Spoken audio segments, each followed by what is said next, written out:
Shalom, shalom, bien-aimés. Que la grâce de notre Seigneur Jésus-Christ soit avec vous. Je bénis le nom de Dieu pour votre vie. Bien-aimés, ce matin, je voulais fortifier la vie de quelqu'un. La volonté de Dieu sur la vie de quelqu'un, je voulais te faire comprendre la volonté de Dieu sur ta vie.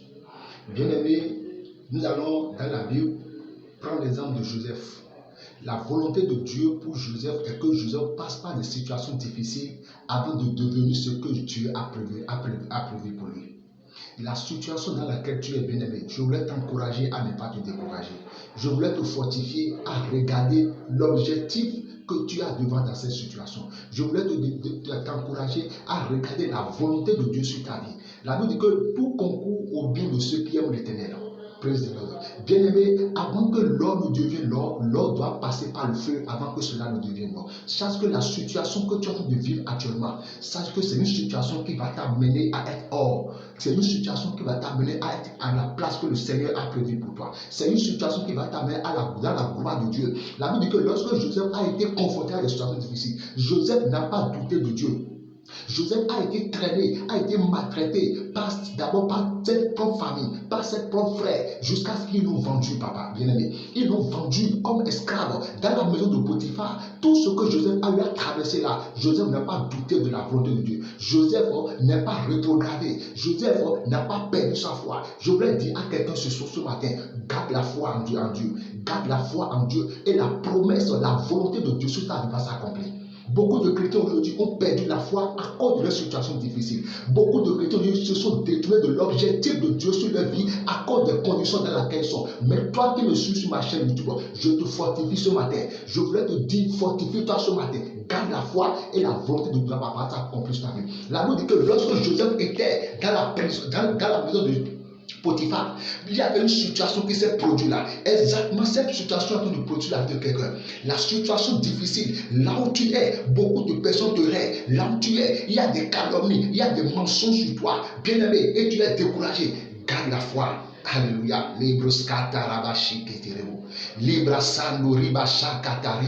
te dis, garde la foi et tu vas voir la gloire de Dieu. Garde la foi et tous ces gens et ces mêmes personnes qui t'insultaient, ces mêmes personnes qui te calomniaient, ces mêmes personnes qui se moquaient de toi vont voir la gloire de Dieu sur ta vie. Joseph a gardé la foi. Et il a persévéré. Même dans la prison, lorsqu'il est parti. Alléluia. Joseph ne s'est pas laissé à l'intimidation de la femme de Potiphar. Mais lorsque Joseph était dans la prison, c'est ici la gloire, le plan de Dieu a commencé par se produire dans la vie de Joseph. Joseph était dans la prison. Il a accepté d'être en prison. C'est le commencement de la gloire. C'est le commencement du plan de Dieu sur la vie de Joseph. Praise the Lord. Bien-aimé, lorsqu'il était dans la prison, lorsqu'il était dans quelque chose s'est passé, Dieu a utilisé quelqu'un. Alléluia. Et cette personne a amené Joseph en face de Pharaon. Bien-aimé dans le Seigneur, avant la fin de cette année, tu seras à la place que le Seigneur a prévue pour toi. Avant la fin de cette année, tu iras dans la gloire en gloire. Avant la fin de cette année, la volonté de Dieu pour toi va s'accomplir. Si tu m'écoutes, donne-moi un bon amen. Alléluia. Bien-aimé dans le Seigneur, que la grâce de notre Seigneur soit avec toi. Ne te décourage pas dans ta situation. La Bible dit que tout concourt au bien de ceux qui aiment l'Éternel. Le malheur n'atteint que le juste, mais l'Éternel les en délivre toujours. Le malheur a atteint Joseph. Le malheur a atteint Joseph, mais l'Éternel l'a délivré. Le malheur a atteint Anne, mais l'Éternel l'a délivré. Le malheur a atteint à Sarah, mais l'Éternel l'a délivré. Bien-aimé, c'est ton heure de délivrance. Je prophétise sur ta vie que le Seigneur te délivre. Je prophétise sur ta vie que le Seigneur te délivre. Toi qui me consommes, que le Seigneur te libère, que le Seigneur te restaure, que le Seigneur te lève, que le Seigneur t'encourage, que le Seigneur te fortifie.